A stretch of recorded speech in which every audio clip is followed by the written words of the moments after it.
For our United Way Spotlight of the Week, I'm joined by Vivienne Parent from Kingston Youth Shelter. Welcome, Vivienne. So glad you could join us today. Thanks for having me. So you work with mediation within families who have teenagers. It must be very rewarding work. It is. It really is rewarding work to be able to help so many families in the KFL&A area and just give them a second chance, especially when things are just so difficult at home with the pandemic and all the stress. It's really nice to be able to help families mend their differences. How do these people? We're dealing with teenagers, 14 to 24. Is that the age group? And yes, and there's a lot of conflict at home, but isn't that normal? Part of being a teenager that you have hassles with your parents, isn't that normal? Oh, absolutely. And some of the issues that we come up against are really those typical issues of, my kid doesn't want to do chores or they're struggling in school. But then we have the more serious issues of substance use, conflict with the law, sometimes physical violence at home. So it can really be very small issues and then really big issues. It all depends on the family. Right. So what's normal and what crosses the line into this is not a normal relationship that we've got here, and just the teenage angst that we all went through. So how do they come to your attention that you've got a family here who needs your services? Oftentimes people refer their family members. It could be the youth in the home, or it could be themselves referring to the shelter, and then they learn about my program. So if there's a possibility that their relationship with their family can be fixed, then that's when I step in. So if the parents are still willing to work with someone to try to mend that relationship with their child, then that's when I come in. But often I get referrals from schools, I get referrals from other agencies in town, and sometimes people just see things on our Facebook or our Twitter. Now, do you have situations where the parents are not going to budge an inch, that my house, my rules, and then there's the teenagers saying, well, I've got to work for me, I'm out of here? Do you run it where it just comes down to this is not going to work, it just isn't? Mm-hmm. Yeah, I do encounter situations like that. Mediation is completely voluntary, so everyone has to be willing to participate. So if the young person decides, I'm not doing this, I can't follow these rules, they're too strict or whatever, then they can just opt out. Or if the parents decide that it's not in their best interest to move forward, they don't want to, whatever, then we don't have to work together. That does happen, but a lot of the people that I see really do want to work hard at repairing that relationship. So what happens if that happens? Are there other family members? Would you work with another family member? Say, well, grandma said that I could come and stay with her. Is that sometimes just what's needed, just a breather for a few months? Oh, absolutely. I've worked with guardians of the youth, sometimes family friends, sometimes, the parents of the kids' friends, sometimes extended family like grandma, aunt, uncle.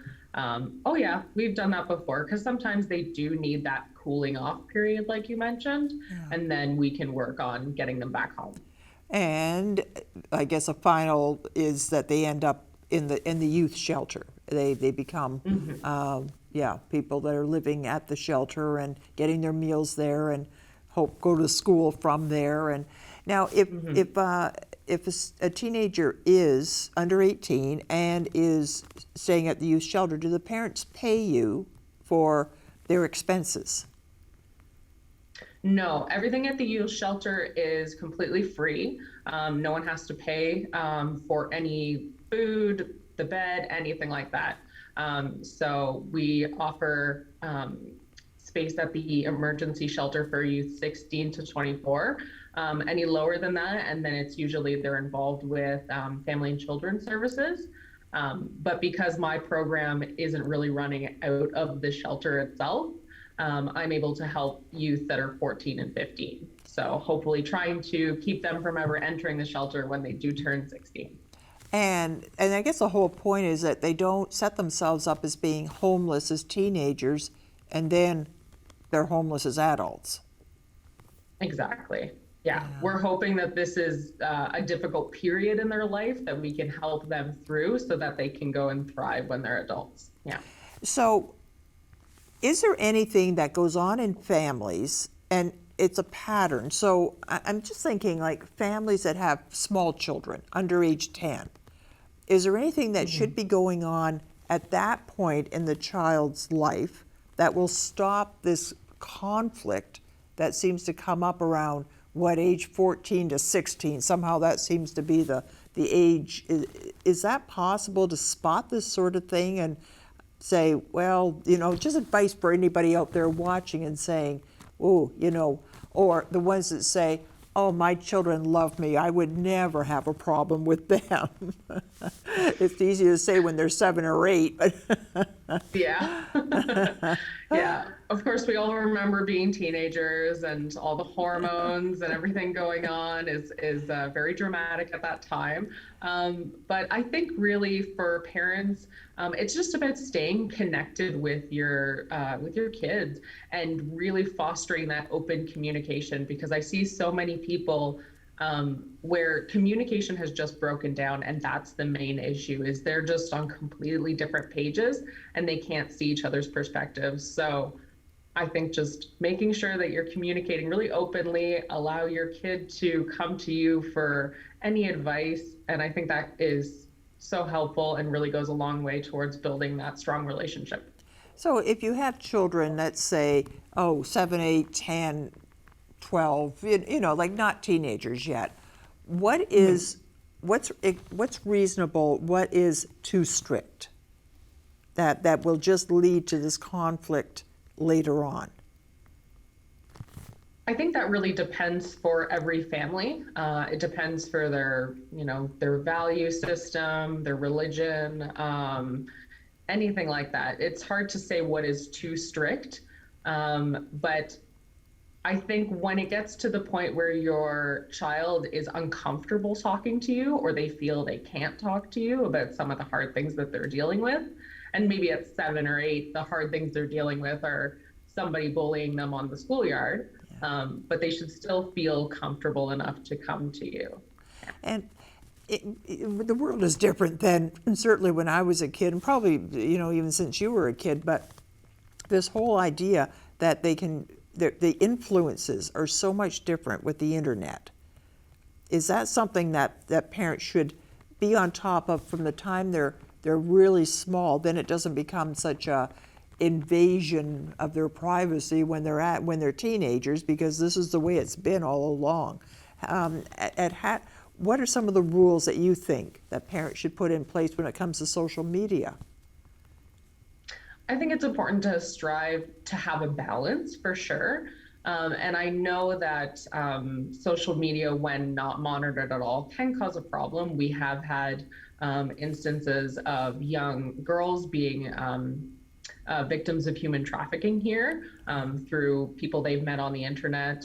That's not to say that everyone on the internet is a scary person, is a predator, but it's about having that balance and making sure that if there's something going on, your kids know the signs and they feel comfortable telling you that there's something wrong.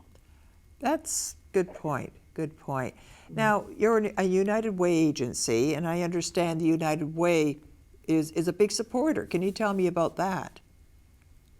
Yes, the United Way actually funds my program entirely, and that's the Family Mediation Program. They've funded it since 2015, and it's been really successful. And not only that, but they help fund our emergency shelter and our transitional homes, and they have been so helpful during the pandemic.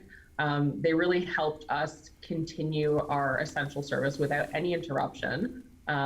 We were able to continue having beds. They helped us get a new location.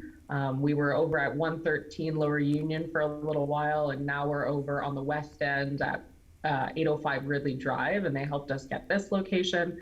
And that gave a lot of individual rooms. We have 17 individual rooms here for youth, so it's perfect for social distancing, and then honestly just privacy. It sounds great. It's a good relationship and a good use of United Way funds, and another reason to support the United Way. Thank you so much for being with us today, Vivienne. Thank you.